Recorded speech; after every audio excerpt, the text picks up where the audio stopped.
Just before we begin this session, I want to make an announcement of what we're doing here at the Asia Society on this front in terms of our contribution to the public policy debate on India in the global economy and in the regional economy. One of the challenging questions in the Indian public policy discourse in recent decades has been the role of trade.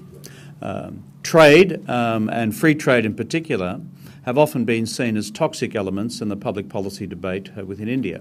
It's been highly politicised in recent times in one direction or another. But the bottom line is this. One of the concerns which friends of India have around the world is India as fully integrated into global trade and investment and global supply chains as it needs to be to achieve its full economic potential in the future? Of course, this all comes to a head given the recent debates about future architectural arrangements for trade and free trade in Asia and the Pacific, the TPP, the Trans-Pacific Partnership, whose fate and future in part hangs on what deliberations occur in the United States Congress, but also other proposals for free trade arrangements in the Asia-Pacific region, including the Free Trade Area for Asia and the Pacific, FTAP, recently put forward by the Chinese coming out of the most recent APEC summit in Beijing at the end of last year. Then, of course, you have wider free trade agendas in terms of the debate unfolding around TTIP, the Transatlantic Trade Investment Partnership. In the midst of these two great trade debates, of course, there is now an institution which we should focus on as well, which is called APEC itself. APEC has been around for 25 years. APEC's advantage since it was founded back in 1989 has been to generally facilitate the opening of the wider Asia-Pacific region to greater flows of free trade and investment. It has done a lot of the nuts and bolts work of, frankly, dealing with trade facilitation, the complex web of regulatory arrangements between states which stand in the way of easier trade flows across the region.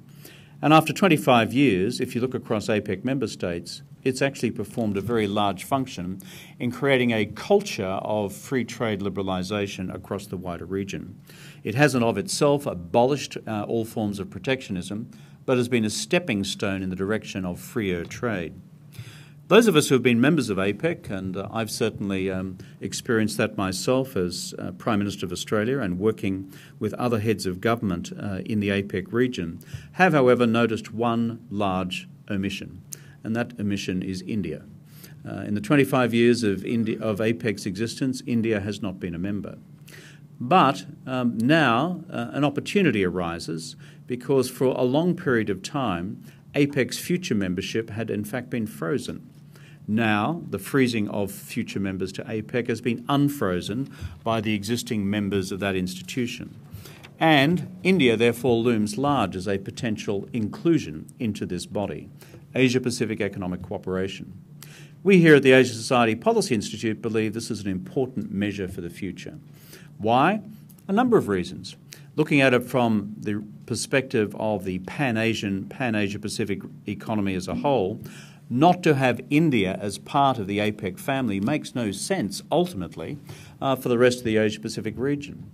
If we take the growth projections talked about in the last section seriously, and we're looking at the eventual emergence of an Indian economy second in the world after China's, and perhaps in the longer term, rivaling that of China's in aggregate size, it makes no sense for the rest of us in the wider Asia-Pacific region to see India outside the APEC family.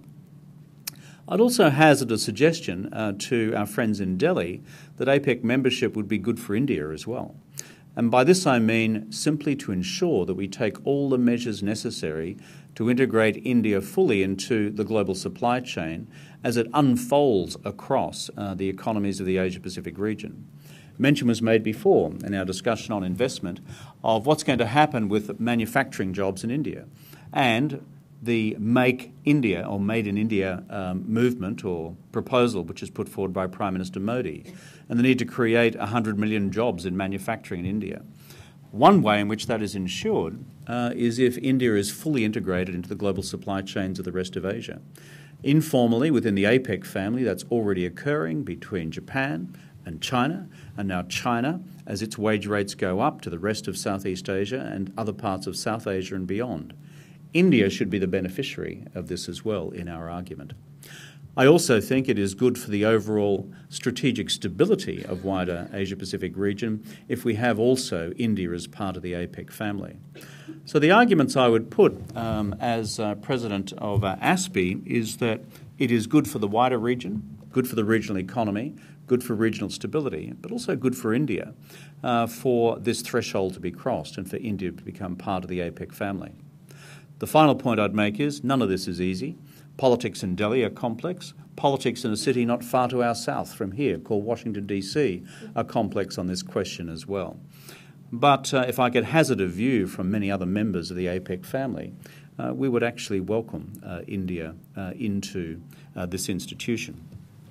For those reasons, we at the Asia Society Policy Institute have decided to convene a high-level task force to construct our own roadmap for India's inclusion in the membership of APEC.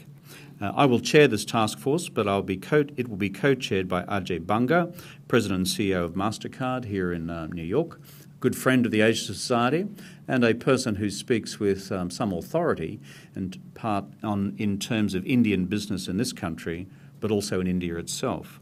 It will also be co-chaired by Shyam Saran, former Indian Foreign Secretary, who is currently serving as Chairman of Research and Information Systems for Developing Countries in India. The Confederation of Indian Industry, India's premier business association, will be partnering us, that's the Asia Society Policy Institute, in this initiative.